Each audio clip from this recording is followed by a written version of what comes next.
7, trebuie să încep viața. Nu beau cafea așa ca în timp să-mi aranjez mustața.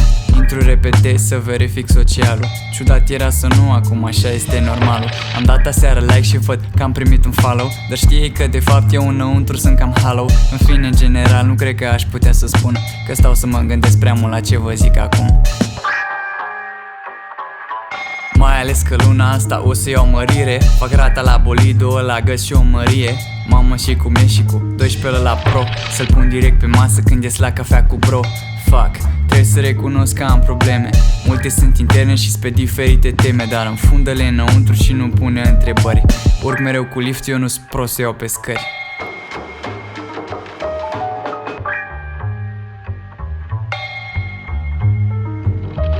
Să vezi povestea aici care o să te dea pe spate. Flexam stilul meu cu tupeu și multe karate. Deodată vine un tip și mă întreabă: împărate, faci gomul peste tot și văd că te cam bagi în toate. Poluezi fonic și vizual, ce îți lipsește, frate? Atunci eu pur și simplu n-am știut ce să mai zic.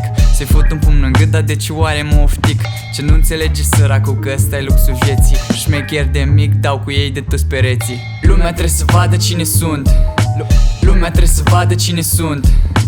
Chiar dacă eu nu știu cine sunt.